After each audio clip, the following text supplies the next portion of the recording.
అందరికీ నమస్కారం. శ్రీనివాస్ చెప్పే కథలకు మీ అందరికీ స్వాగతం. ఇప్పుడు మనం వినబోయే సీరియల్ 'జానకి విముక్తి' 18వ భాగం. రచన రంగనాయకమ్మ గారు. మరి సీరియల్లోకి వెళ్దామా? ఎవరితోటి చనువుగా ఉండనని, చివరికి తనతో కూడా నా పెనిమిటి అన్న మాటలు చదివితే జానకి నిర్ఘాంతపోయింది. ఆడవాళ్ల మనసులో సంగతి రచయితకి ఎలా తెలిసిందా అని తెల్లబోయింది. భర్త భార్యని ఎవరితోటి చనువుగా ఉండనివ్వకపోతే పర్వాలేదు, తనతో కూడా ఉండనివ్వడు. అవును, ఎంత నిజమో ఆ మాట. నిజానికి భార్యకి భర్త దగ్గర ఏం చనువు ఉంటుంది? ఒక మంచం మీద పడుకుంటే చనువు ఉన్నట్టేనా? ఎవరి మనసులో ఏముందో రెండో మనిషికి తెలుస్తుందా? ఒకరి మనసు ఒకరికి తెలియకపోతే ఇంకేమీ చనువు ఉన్నట్టు? తనకు భర్త దగ్గర ఏం చనువు ఉంది? పోనీ విశాలాక్షి గారికి మాత్రం భర్త దగ్గర ఏం చనువు ఉంది? ఆవిడ మనసులో ఎంత బాధ ఉందో ఆయనకేం తెలుసు? ఒక్క మాటన్నా భర్తకు చెప్పి వినిపించలేడు. ఆవిడ వినవలసిందే కానీ. ఆలోచనల్లోంచి తేరుకుని జానకి మళ్ళీ పుస్తకంలో పడింది. కథలో ప్రియుడి దృష్టి ఆమె మీద నుంచి మళ్ళింది అంటే ఇంకో ఆడమనిషి కోసం వెర్రెత్తుతున్నాడు అంటే జానకి ఆశ్చర్యంతో చేదరతో భరించలేకపోయింది. ఇలా మారాడేమిటి? ఇదేం ప్రేమ? ఇలా అయిందేమిటి? పాపం ఎంత నమ్మొచ్చిందో, ఏం చేస్తుంది ఇప్పుడు అని జానకి ఆమె మీద జాలిపడి అతన్ని అసహించుకుంటోంది. ప్రియుడి మనసు అలా మారినందుకు చాలా బాధపడినా తన ప్రేమను ఇంకా ఎన్ని విధాల వ్యక్తం చేయగలనా అని ఆరాటపడుతోంది ఆవిడ. ఇంకా ఏం చేయను ఇతని కోసం? ఏ త్యాగం నా వల్ల అవుతుంది? ఇంకా ఎలా ఆనందం కలిగించను అని తహతహలాడుతోంది. బొత్తిగా నచ్చలేదు ఆ ధోరణి జానకి. ఆ మాటలు చదువుతుంటేనే ఒళ్ళంతా బగబగలాడిపోయింది. మగవాడు ఇంకో ఆడమనిషిని కోరితే తనకింత రోత పుడుతుందని, ఇంత కోపం వస్తుందని గ్రహించుకుంటే తన సంగతి తనకే ఆశ్చర్యం అనిపిస్తోంది జానకి. అతన్ని రెండో ఆమె దగ్గరికి తీసుకెళ్లటం చూస్తే జానకి చేదరేసి పుస్తకం తలగడ మీద పడేసి తనకే ఏదో పెద్ద ఘోరం జరిగినట్టుగా దిగాలు పడుతూ కూర్చుంది. ఎంతసేపు కూర్చుందో మళ్ళీ తనకు తెలియకుండానే పుస్తకం తీసింది. ఇంకా చదవద్దు అని మళ్ళీ అనుకున్నా అదేమిటో, అదేమి ఆకర్షణో మరి, చేతులు పుస్తకాన్ని వదలటం లేదు. దారి తెన్ను లేని కేకారణ్యంలో కాళ్ళకి ఎన్ని రాళ్ళు కొట్టుకున్నా, ఎన్ని ముళ్ళు గుచ్చుకున్నా పూలకి పళ్ళకి ఆశపడి అడివంతా తిరుగుతూ ఉన్నట్టుగా ఉంది. ఆ కథ చదవటం ఒక్కొక్కసారి అర్థమవుతోంది, ఒక్కోసారి అర్థం కాదు. తళుక్కున ఒక విమర్శ మెరుస్తుంది. జీవితంలో అన్నేళ్ళు తెలియని విషయం ఏమిటో తెలిసినట్టు అవుతుంది. దిగ్భ్రమ కలుగుతుంది. కథలో మధ్య మధ్య ఎంత నచ్చకపోయినా, ఎంత కోపం వచ్చినా చివరికంటా చదివింది. అతని కోసం ఆమె త్యాగం చేసింది, ఆమె కోసం అతను త్యాగం చేశాడు. అంతేనా? త్యాగమేనా అది? ప్రేమేనా అది? కథను తను సరిగ్గా అర్థం చేసుకున్నానో లేదో అనే సందేహం వచ్చింది జానకి. ఏమో, వాళ్ళిద్దరూ సుఖంగా బతికితే బాగుండేది కానీ మళ్ళీ ఇంకో అతను కథలోకి రావడం అదంతా నచ్చలేదు జానకి. కథలో కొన్ని సంగతులు నచ్చకపోయినా ఆ పుస్తకం అంటే ఏదో ఇష్టం కలిగింది. అది ముట్టుకోకముందు వరకు తెలియని విషయాలెన్నో తెలిసినట్టు అయ్యాయి. ఆ 4 గంటల్లోనే తనకెంతో తెలివితేటలు అబ్బినట్టు అనిపించింది. తెల్లారగట్ట 3 అయింది. ఆలోచిస్తూ ఉండగానే నిద్ర పట్టేసింది. తెల్లారి 6ంటికి వెంకట్రావు ఇంటికి వచ్చాడు. తల్లి కాఫీ డికాక్షన్ పెడుతోంది. జానకి ఇంకా నిద్రపోతోంది, పైగా మంచం మీద. గదిలో లైట్ ఇంకా వెలుగుతోంది. ఇంకా వెంకట్రావు ఆశ్చర్యంగా ఇంకా పడుకుందే అని అడిగాడు తల్లిని. ఆ మాట చెప్పడానికే తల్లి అంత ఉత్సాహంగా వంటింటి పనిలోకి దిగింది. అంత పొద్దున్నే కొంత మాటలతోటి, కొంత సైగలతోటి అసలు విషయం చెప్పుకొచ్చింది. అర్ధరాత్రి ఎప్పుడో ఒకసారి మెలకు వస్తే లైటు వెలిగేయటం చూసి లేచి చూసిందట. కోడలు ఏదో చదువుతూ ఉందట. మళ్ళా బళ్ళున తెల్లారాక లేచి చూస్తే ఆ లైట్ అలాగే జేగంటలా వెలుగుతూనే ఉందట. నీ కళ్ళతో నువ్వే చూస్తున్నావుగా. తెల్లవార్లు లైట్ వేసి వదిలేసింది. ఏ 10 రూపాయల కరెంటో గాలి ఉంటుంది. దాని సొమ్మేం పోయింది? రెక్కల మొక్కలు చేసుకునేవాడివి నువ్వు ఏం చేస్తావు? ఛార్జీలన్నీ కట్టుకో. మొహం కడుక్కున్నావా? కాఫీ అయింది అని తన కాఫీ గ్లాస్ తీసుకొని గుమ్మంలో చతికిలబడింది. తను అంటించవలసింది అంటించింది. ఇక అది బగ్గుమనటం ఎంతసేపు? పుస్తకం చదువుతూ నిద్రపోయిందేమో. లైట్ వెలుగుతోందని నువ్వు చూసావు కదా. కరెంట్ ఇంకా తగలబెట్టుకోకపోతే లైట్ నువ్వు తీసేస్తే కాదా అని వెంకట్రావు కానీ అనుంటే తల్లి వెర్రి చూపుతో గుండె ఆగి ఆ గుమ్మంలో అక్కడే కాఫీ తాకముందే నేల కరిచి కన్ను మూసేదే. తల్లికి గుండాగే పనిచేస్తే అతను వెంకట్రావు ఎలా అవుతాడు? పెళ్ళాన్ని మందలించే పెద్ద బాధ్యతొచ్చి మీద పడి హడావిడి పడ్డాడు. తెల్లవార్లు లైటు వేసుంచినంత ఘోరం నేరం భార్య వల్ల దొరికితే ఆ ఆనందంలో కాఫీలు, టీలు జ్ఞాపకం ఉంటాయా? రాగానే ఎప్పుడూ కాఫీ మీద ఎగబడేవాడు. ఇప్పుడు దాని మాటే పట్టించుకోలేదు. చప్పుడు కాని అడుగులతో గదిలోకెళ్ళాడు. జానకి పక్కన తలగడ మీద ఒక పుస్తకం కనపడింది. ముని వేళ్లతో తీసి చూశాడు. ఆ బొమ్మే అతని కళ్ళను కుట్టింది. అది చలం పుస్తకం. ఉలిక్కి పడ్డాడు. పైగా మైదానం. అదిరిపడ్డాడు. అతడు దాన్ని చదవలేదు, విన్నాడు దాని గురించి. అది సంసార ఇళ్లలో ఉండదగ్గ పుస్తకం కాదని విన్నాడు. చలం అనేవాడు పచ్చి బూతు కథలు రాస్తాడని, ఆ కథలు ఆడవాళ్ళు చదివారంటే కాపురాలు వదిలేసి బరితెగించి పోవాల్సిందేనని చాలాసార్లు విన్నాడు. ఆ సంగతి అంత బాగా ఎందుకు గుర్తుందంటే అతని కంపెనీ సుబ్బారావు వారం 10 రోజుల క్రితమే చలాన్ని బూతులు తిడుతూ చలం కథలు ఎలాంటివో, సంసారాలను ఎంత పాడు చేసేస్తాయో అనర్గళంగా మాట్లాడాడు.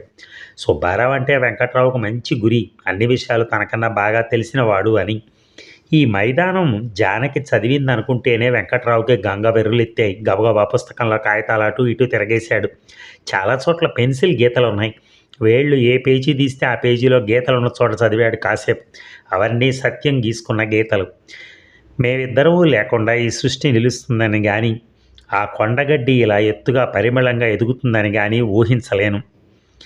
ఒకటే మూకుడు, దాంట్లో నేను అమీరు తిన్నాం. తర్వాత రోజుల్లో దాంట్లో నేను మీరా తిన్నాం. ఇప్పుడు మళ్ళీ నేను అమీరు తింటున్నాం. జానక్కి కానీ హఠాత్తుగా మెలకు వచ్చి వెంకట్రావు మొహం చూస్తే ఎంత జడుసుకునేదో. వెంకట్రావు కోపంతో వెర్రెత్తిపోయి పుస్తకంలో కాగితాలు చిందరవందరగా పీకుతున్నాడు. భయానికి మోహానికి భేదం తెలియని ఆయనతో ఒక మంచం మీద పడుకోవటం కన్నా మన్మధుడికి అపచారం వేరే ఉందా? ఆ మాటలన్నీ వెంకట్రావుకి అర్థమై కాదు, అంత కోపం అర్థం కాకే అందులో ఏదో రహస్య సందేశం ఉందని, చలం జానకి ఏదో రహస్య వార్త పంపాడని. ఆ జీవితమంతా సుందరమైన దివ్యమైన స్వప్నం వలె, ఆ ఎడారి పుణ్యభూమి వలె నా జీవితంలో ఈశ్వరుడికి నేనెత్తే మంగళహారతి వలె తోచింది. ఇంటిని, బంధువుల్ని, భర్తని మరిపించగల అనుభవం ఎంత ఉన్నతమో, అద్భుతమో ఆలోచించు. చేతిలో పుస్తకం జానకి మొహం మీదకి విసిరేసి కొట్టాడు. ఈ ముండకి కూడా ఆ రాతే రాసింది అని గట్టిగా తిట్టాడు. జానకి అదిరిపడి లేచింది కానీ నిద్రమత్తుతో తెరిపిళ్ళు పడని కళ్ళతో కంటి ముందు దృశ్యాన్ని అర్థం చేసుకోలేక నిద్రలోనే కలవరిస్తున్నట్టు ఏమిటి అంది. అటు చూడు అన్నాడు వెలిగే లైటు వైపు చూపిస్తూ. దాన్ని ఇంకా ఆర్పకుండా అలాగే ఉంచాడు. జానకి అర్థం కాల. మళ్ళీ కళ్ళు మూతలు పడిపోయినాయి. పక్క మీదకు ఒరిగిపోయింది. వాడొస్తే మంచం దిగమేమే, బళ్ళున తెల్లారినా మంచాలు ఎక్కి కూర్చుంటారమ్మా. అత్త పెద్ద కుదుపుతో మత్తు వదిలింది. బాగా తెల్లారిందని, భర్త డ్యూటీ నుంచి వచ్చాడని, తను ఇంకా నిద్రపోతున్నానని అన్నీ గుర్తొచ్చి పూర్తిగా మెలకు వచ్చి దిగువ మంచం మీద నుంచి లేచింది. నిన్నే ఆ లైట్ చూడు. ఏమిటి తెల్లవారులు ఏం గనకార్యం చేశావు? పుస్తకం చదువుకుంటూ అంటూ జానకి ఆ పుస్తకం కోసం ఆతృతగా ఎతికింది. ఏం పుస్తకం? ఆ భూత పురాణమేనా? సిగ్గులేదు, ఆడపుటక పుట్టావు. అదెవరితో నిక్షేపం లాంటి భర్తను వదిలిపెట్టి తొరకాడితో లేచిపోయింది. అక్కడి నుంచి వాళ్ళిద్దరు గొడ్డలింపుకుని దేశాలన్నీ పరుగులు. మళ్ళీ అది ఎవన్నో తగులుకుంది. ఈ పుణ్య చరిత్రేగా తెల్లవారులు లైట్లు వేసుకుని కూర్చుని చదివింది. అయ్యో అయ్యో, అయ్యేం పుస్తకాలే, సంసారం చేసుకునేదానికి అయ్యేం చదువులే, రాసిన ముండాకొడికి అవడే అని అత్త లబలబగా మొదలెట్టింది. జానకి ఒక్క క్షణం వినోదంగా తోచింది. పుస్తకం నిండా గీతలు కూడా గీసుకున్నావు, ఏం చేద్దామని? నువ్వు పోతావా ఎవరితోనన్నా? తెల్లారడం పాపం ఇంకా మొహాలన్నా గడగల. తన భార్య ఎవరితో లేచిపోదలుచుకుందో తేల్చేసుకోవాలని వెంకట్రావు పట్టు. జానకి ఏమనుకుందో పక్క మీద దుప్పటి సర్ది అతనికి జవాబు చెప్పే ప్రయత్నం చేయకుండా అక్కడి నుంచి వెళ్ళిపోయింది. వెంకట్రావు మంచం మీద కూర్చుని కాసేపటికి లేచి గది మూల పడి ఉన్న పుస్తకం తెచ్చుకుని మళ్ళీ కూర్చున్నాడు. పళ్ళు బిగించి మొదటి నుంచి చదవడం మొదలెట్టాడు. వెన్నెల్ని చీకటిగాను, పరిమళాన్ని కంపుగాను, సుఖాన్ని దుఃఖంగాను మార్చేసే నైపుణ్యం గల వెంకట్రావు మైదానాన్ని ఉత్త బూతుగా కాక ఎలా అర్థం చేసుకుంటాడు? చదవటం మొదలుపెట్టిన దగ్గర నుంచి కొరకొడలే జానకి ఎక్కడెక్కడ చిరునవ్వులు నవ్విందో, అక్కడక్కడల్లా వెంకట్రావు మండిపడిపోతున్నాడు. ఆ ప్లేడరు భార్య తిరుగులేని ప్రశ్నలు అడిగినప్పుడల్లా ఆ ప్రశ్నలన్నీ జానకే తనని అడిగినట్టు పళ్ళు నూరుకుంటున్నాడు. ఆ పుస్తకాన్ని ఒక వరుసలో సహనంతో చదవలేక కాగితాలు వంకర టింకరగా లాగుతున్నాడు. మధ్య మధ్య అమీరు ముద్దులతో ఆరగించిన ఆ అమృతం తొరక కూడా ఏం తింటున్నామో లేదో అనే ధ్యాసుంటేనా ఇంకా బతకటానికి వీల్లేదని ఆకలేసి మధ్య మధ్య ఆనందానికి అవాంతరంగా మనసు మళ్ళించుకుంటే కానీ ఇంకా ఇంటి దగ్గర ఈ కూరలో ఉప్పు సరిపోయిందా, ఈ చారులో పోపు చాలిందా అనే ఆలోచనలు ఉంటాయా? పచ్చడిలో ఇసుక పడ్డదని, అన్నం చిమిడిందని, పులుసు ఉడకలేదని, తిట్లు చివాట్లు లేచిపోటాలు, విస్తరి మొహాన్న కొట్టటాలు పవిత్రమైన మానసిక ప్రేమ గల ఆదర్శ సంసారాల్లో జరుగుతాయి. కానీ చేపలు దొరికిన రోజు వేరే పొయ్యి పెట్టి వండుకుంటాడు. కానీ తర్వాత వాసన నా కడుపులో వికారం పెట్టేది. అది చూసి క్రమంగా చేపలు తినటం మానేశాడు. కానీ ఆధ్యాత్మిక ప్రేమ గల నా భర్త ఎన్నిసార్లు నేనేడ్చిన ఆ ముక్కుపుడు మాత్రం మానలేదు. చేతిలో పుస్తకం మళ్ళీ విసిరేశాడు గుమ్మంలోకి. ఆ అమీర్తో లేచిపోయింది జానకే అయినట్టు, అక్కడ తన గురించి చాడీలు చెప్తున్నట్టు వెంకట్రావుకి ఒళ్ళంతా బగబగలు. తన దగ్గర సిగరెట్ల వాసన బాగుండదని కొత్తలో జానకి చాలాసార్లు అంటాం. తను ఈనాటికి మానకపోవటం, జానకి తెల్లవారులో కూర్చుని ఆ పుస్తకంలో మాటలన్నీ నేర్చేసిందంటే దొమ్మరి పుస్తకాలు, ఆ వెధవ ఇవ్వటం, ఇది చదవటం అని గట్టిగా కసిగా తిట్టాడు. జానకి మొహం కడుక్కుని వంటింట్లోకి వస్తూ గది గుమ్మం దగ్గర పడున్న పుస్తకం చూసింది. ఆ పుస్తకం అలా చిందరవందరగా నేల మీద పడుంటే ఆ పుస్తకాన్ని అతను అలా గిరాట్లు పెట్టడం చూస్తే తనను చెంప మీద కొట్టినప్పటికన్నా ఎక్కువ బాధేసింది. అసలు తన పుస్తకం అతను ఎందుకు ముట్టుకోవాలి, ఎందుకు గిరాట్లు పెట్టాలి? పుస్తకం తీసి బయట చెంగుతో తుడిసి వంటింట్లో ఎక్కడన్నా పెడదామని వెళ్ళబోతూ ఉంటే ఏయ్ ఇలారా అని అరిచాడు గదిలోంచి. వెళ్ళింది గుమ్మంలోకి. ఎక్కడదా పుస్తకం అన్నాడు ఎక్కడదో ఎరగనట్టు. నిన్న మా అన్నయ్య తెచ్చాడు. నాకెందుకు చెప్పలేదు? వాడికి సిగ్గు లేకపోతే నీకు ఉండక్కర్లా? వాడు నీకు ఈ తప్పుడు పుస్తకాలు ఇవ్వటం, నువ్వు వాటిని దాచుకుని చదవటం, దీని సంగతి నాకెందుకు చెప్పలేదు? నిన్న పగలంతా ఇంట్లోనే ఉన్నానా? మా అన్నయ్య తెచ్చాడండి అని ఆ పుస్తకాలు ఏవో నాకు చూపిస్తే నేను చదివేవాడిగా. నా కంట పడకుండా నువ్వు ఇలాంటి పుస్తకాలు రాత్రుళ్ళు చదువుకుంటూ ఉంటే నేను చూస్తూ ఊరుకోవాలా? నా కంట పడకుండా పుస్తకాలు చదివేదానివి నా కంట పడకుండా ఇంకెన్ని పనులు చేస్తున్నావు ఎవడికి తెలుసు? అంతేగా మరి. జానకి తెల్లబోయి కంటపడకుండా ఏమిటి, రహస్యంగా చదవలేదు నేను అంది. మరి నాకెందుకు చెప్పలేదో చెప్పు. మీరెప్పుడూ నవలలు చదవరు కదా అని. నేనెప్పుడూ చదవనా? నువ్వే చదువుతావు, చదువుగత్తెవి. నేనెప్పుడూ చదవనని నీకు తెలుసా? మా కంపెనీలో అందరం చందాలేసి పత్రికలు తెప్పించుకుంటాం. నేనెందుకు చదవను? ఎంఎస్సిలో ఉన్నప్పుడు 1000 పడగలనే గ్రంథం నెల్లాళ్ళు కష్టపడి చదివాను. ఇలాగ గుప్పెడు కాగితాలు అనుకున్నావేంటది? 1000 పేజీలు. నేను నవలలు చదవనని నీకు ఎలా తెలిసే? ఏమో నాకేం తెలుసు, నాకెప్పుడు చెప్పలేదు చదువుతానని. పోనీ నీకు తెలవకపోతే మాత్రం మా అన్నయ్య ఈ వస్తువు తెచ్చాడండి అని ఊరికే చెప్పచ్చు కదా. మొగుడన్న తర్వాత ఆ మాత్రం చెప్పక్కర్లా? చెప్తే తప్పనుకున్నావా? తల్లి అందుకుంది. దానన్నా దానికి ఇచ్చెళ్ళాడు, నీకెందుకురా మధ్యలో? చెప్పలేదేమని దాన్ని ఎందుకురా అలా నిలదీస్తావు? కట్టెలు ఎగదోయటం అన్నమాట అది. చెప్పవలసిందే నాకు అని ఒక్కసారి బగ్గుమన్నాడు కొడుకు. మళ్ళీ ఆ ప్రశ్నే అడిగాడు జానకిని. అరగంట నుంచి అడిగిన ప్రశ్నే అడుగుతున్నాడు, తిట్టే తిడుతున్నాడు. ఆ పుస్తకం ఇచ్చిన వాడిని, చదివిన దాన్ని, వాణ్ణి కూడా, రాసిన వాణ్ణి కూడా. దేనికి జానకి మాట్లాడకపోయేసరికి అతనికి విసుగొచ్చి కొంచెం పద్ధతి మార్చాడు. సరే తెల్లారులు కూర్చుని అంతా చదివావు కదా, ఎలాగుందేమిటి అన్నాడు కోపం పోయినట్టు. జానకి మాట్లాడలేదు. నచ్చిందా అన్నాడు మళ్ళీ. అయినా జానకి మాట్లాడలేదు కాబట్టి నచ్చిందన్నమాటే. ఎలా నచ్చింది నీకు ఈ పుస్తకం? పెద్ద ఆశ్చర్యంతో చూశాడు. వారానికి 4 బూతు సినిమాలు, డజను బూతు పత్రికలు చూసి ఆనందించే నీతిపరుడికి ఇది పెద్ద ఆశ్చర్యం. అలాంటి పుస్తకం నీకు ఎలా నచ్చిందో చెప్పమంటాడు కాసేపు. అందులో ఏం నీతి ఉందో చెప్పమంటాడు కాసేపు. అందులో ఏం నీతి ఉందో జానకి తెలుసు. అది తనకెందుకు నచ్చిందో కూడా జానకి తెలుసు. నా జీవితంలో సంగతులు ఎన్నో రాశాడు ఇందులో అనుకుంది రాత్రి ఎన్నిసార్లో. నీకు నచ్చని మాటలు, నాకు నచ్చే మాటలు చెప్పటమే అందులో నీతి అనొచ్చు జానకి. కానీ అనలేదు. ఆమె నోటిని తెరిచే దారాలు, ఆ మూసే దారాలు ఒక యజమాని చేతిలో ఉంటే ఏం మాట్లాడుతుంది? బానిస మొగుడికి వండి పెట్టమని, కాపురం చేయమని లోకంతో ఆజ్ఞలున్నాయి కదా లోకంలో. ఏ పుస్తకం ఎందుకు నచ్చిందో చెప్పి తీరాలని కూడా ఆజ్ఞలున్నాయా? చెప్పి తీరాలంటాడు అరగంట నుంచి. జానకి కోసం బోలెడు పనులు ఎదురు చూస్తున్నాయి అవతల. ఏమో నాకు తెలీదు. ఊరికే చదివానంతే అంది జానకి చివరిగా. శివమెత్తినట్టు పెద్ద కోపంతో లేచాడు. పళ్ళు రాలగొట్టేస్తానంతే ఏమనుకున్నావో? పుస్తకం నిండా గీతలు గీసుకున్నావు, తెలియకుండానే గీసావే. పాపం నంగనాచివి. తిట్లు, తన్నులు, పోట్లాటలు తప్ప ఈ కాపురాల్లో ఏం లేవే. మొగుడు ఎందుకు పనికిరాడే? కాపురం అన్న తర్వాత మంచి చెడ్డ ఉండదా?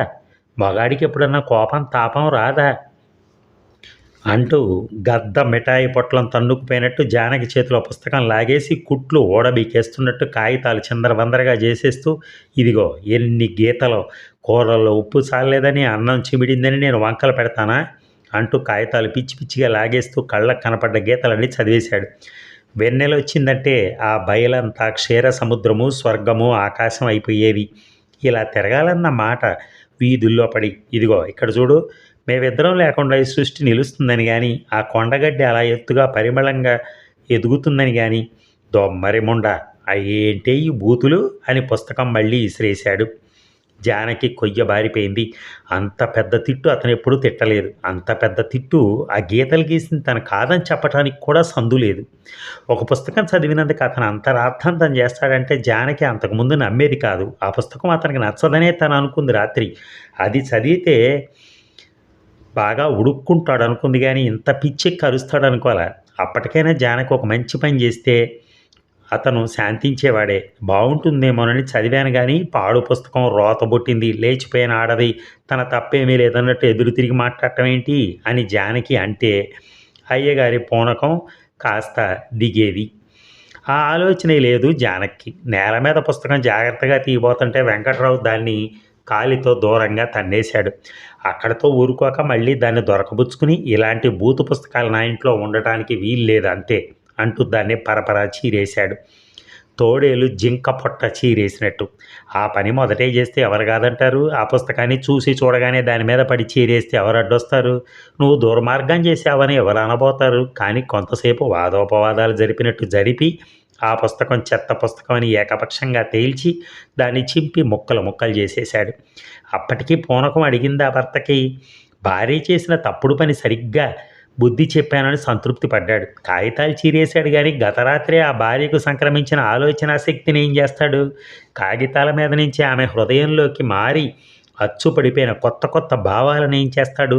ఆ పుస్తకం ఇంట్లో లేదు కాబట్టి ఆ ప్రమాదం ఇంట్లో లేదు. తీసేయ చెత్తంతా ఆజ్ఞ. జానకి కళ్ళు నిండుకొచ్చాయి. ఆ కాగితం ముక్కలన్నీ ఒళ్ళోకి ఎత్తుకుంది. వాటిని పెట్టి అడుగున పోసి దాచుకోవాలనిపించింది. కానీ తీసుకెళ్ళి బాకిట్లో తుక్కు బుట్టలో పోసింది. ఇంట్లో పనంతా పూర్తి చేసుకుని 12 గంటలకు అన్నం తినబోతే ముద్దకి దుఃఖం వచ్చింది. నోరు తెరిచినప్పుడల్లా బావురుమని ఆడవాలనిపించింది. ఒక పుస్తకం మీద అంత పోట్లాట, అంత జబర్దస్తియా, అన్ని మురికి తిట్లా. ఎందుకో బతకటం ఉత్త మొద్దులాగా. సరిగ్గానే పేరు పెట్టారు తనకి, మొద్దు అని. నా పుస్తకం ఎందుకు చింపాలి అని ఎందుకు అనలేకపోయింది తను? అతని వస్తువు తను పాడు చేస్తే ఊరుకుంటాడా? పెన్నో పెన్సిలో తీస్తే ఊరుకోడే. వంకర టింకరగా రాసి తగలబెట్టేశావంటాడు. తను మాత్రం జబర్దస్తిగా పుస్తకం చింపేశాడు. ఎంత దిగాలు పడ్డా మాట పెగలదు జానక్కి. తనలో తనే కుమ్మలటమే కానీ ఎదురు తిరిగి వాదం పెట్టుకోవాలని ఆలోచనే ఉండదు, ధైర్యం ఉండదు. ఎప్పుడన్నా భరించలేక ఒక మాట అడిగినా అతను ఏదన్నా అనగానే ఆఖరు మళ్ళీ నోరు తెరవదు ఇంకా. ఇక నా బతికింతే అని కళ్ళు తుడుచుకుంది. వెంకట్రావు గదిలో పడుకుని తన జీవితం ఇలా అయిపోయింది ఏమిటా అని దిగులు పట్టంలో మునిగాడు. తన బంధువుల కుర్రాళ్ళందరికీ మంచి మంచి సంబంధాలు దొరికినాయి. తన పెద్దమ్మల కొడుకులకి, మేనమావల కొడుకులకి ఎవరెవరిని గురించి ఆలోచించినా అందరికీ మంచి సంబంధాలే. ఒక్క శంకరం అన్నయ్య గొప్పలకు పోయి కట్నాలు ఇవ్వలేని వాళ్ళ పిల్లని చేసుకున్నాడు కానీ మిగతా వాళ్ళందరికీ అల్లుళ్ళు ముద్దు ముచ్చట తీర్చగలిగే అత్తగారులే దొరికారు. తనకొక్కడికే ఘోరం అయిపోయింది. పోనీ పెళ్ళాం సంగతి చూద్దామా అంటే అందగత్తే కాదు, చురుకైంది కాదు, బుద్ధిమంతురాలు కాదు. ఇంకేం చూసుకుని ఆనందించాలి? అది వెంకట్రావు చిత్తక్షోభ. ఆ పూట ఒక పుస్తకం మీద ప్రారంభించిన పోట్లాటను ఎంత సాగలాగినా అది 2 గంటల్లో అయిపోయింది. హఠాత్తుగా గుర్తొచ్చి, ఏయ్ ఇంకేం పుస్తకాలు ఉన్నాయి అని అరిచాడు వంటింట్లోకి. నా పెట్టెలో ఉన్నాయి అంది జానకి బయటికి రాకుండా.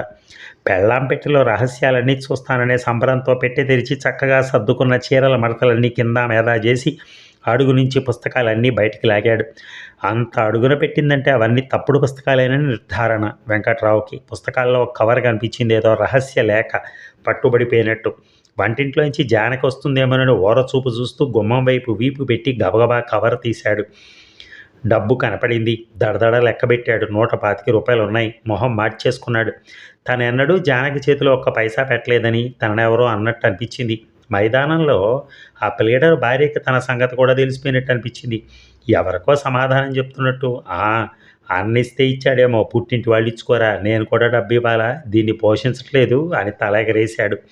20 రూపాయల నోటు ఒకటి తీసి వేళ్ల మధ్య నలుపుతూ మడతలు పెట్టాడు. మళ్ళీ కవర్లో పడేసి పెట్టిన గోడ దగ్గరికి దోసేసి పుస్తకాలు మంచం మీద పెట్టుకుని కూర్చున్నాడు.